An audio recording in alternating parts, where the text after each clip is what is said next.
Hello, I'm Lainey Walker here this evening with guest star Lily Cavallis of the Populists Party as we welcome you to tonight's show. Hi, thank you for having me. I'm pleased to be here. Happy to have you with us. So over all these past few years, the progressives have taken a lot of action in government. How do you feel about their performance? I'm going to be honest, as a populist, I believe the progressives have done a phenomenal job in following through and taking action when it is necessary. I mean, you talk about President Theodore Roosevelt.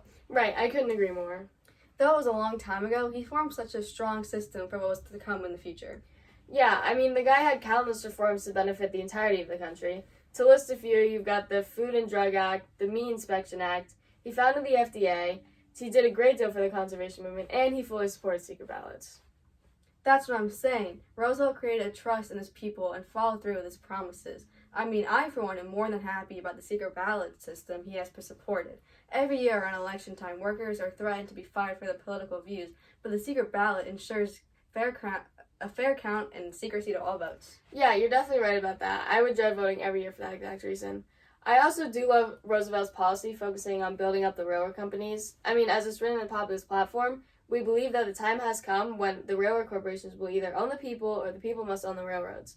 He definitely had to look at our platform before joining the Progressive Party. You're probably not wrong, and I definitely think the progressive movement was based off most populist ideologies. But besides the point, I do have to criticize one thing about his efforts as a president. And what's that? I didn't see him do very much for the people. Roosevelt was more focused on business rather than the people of the country. I mean, if you think about it, we have women's suffrage, child labor, unfair workers' rights, etc. I just feel like he didn't focus on the obvious issues, but more on building up the economy and trust in railroad companies. Right, and that's where Wilson would come into play here. He really did so much for the people just by opening his eyes and listening to them. Oh, he is by far the best progressive leader. I wouldn't go that far, but yeah, let's see. He's got the 18th Amendment, 17th Amendment, the 19th Amendment. He built the foundation for the Federal Reserve System, supported Federal Trade Commission, signed the Clayton Act, the Adamson Act, the Keating-Owen Act, and the Harrison Anti-Narcotic Act. Let's break this down for a minute. What do you think Wilson's plan was coming into this presidency? I think he definitely had a very strong agenda for him and his cabinet. The guy came to the job and said, I've got things to do, let's get in here and let's get them done. And he did. He accomplished so much for this country and its people. The 19th Amendment, for example. Wilson noticed the struggle in society and he did something about it. He saw the women's suffrage, the riots, and the protests, so he made a change. I could say the same for the 17th Amendment, the Keating-Owen Act, and the Adamson Act. All of these giving a huge voice to the people.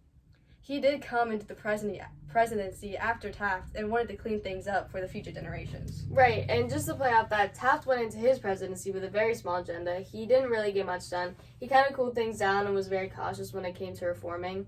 So when Wilson replaced Taft, he kind of picked things up and started making a difference for society. Don't forget though, Taft did authorize the federal income tax. That gave the government a huge opportunity to expand its responsibilities and hopefully pay off debt and save money for the future. How could I forget about the angry taxpayers?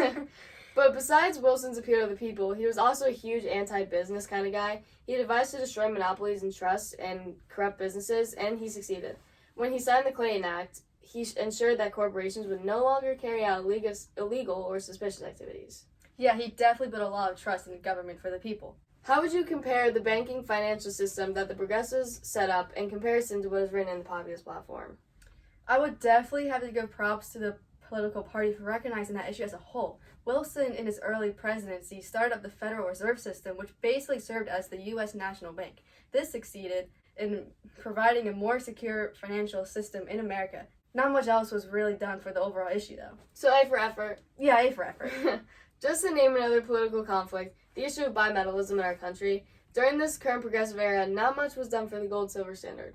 What do you have to say for this issue? I feel like the issue was somewhat resolved when the Federal Reserve System kind of took over. Again, it provided a secure banking system for the people. I do have to say, though, the gold-to-silver ratio is still unfair. I mean, you have farmers who are drowning in huge debt, and the silver ratio is driven down, so it's almost impossible for them to ever pay it off. Yeah, I agree 100%. It's most definitely an issue that needs to have something done about it. Correct.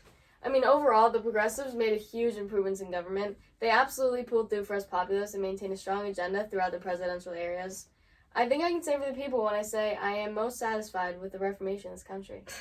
Agreed. Though there are a few points of improvement, I can say the progressives made a lot of progress. Yeah. I think that might just wrap it up here today, folks. This was Lainey Walker and Lily Cavallis. Thank you for coming to tonight's show. We will see you back again tomorrow.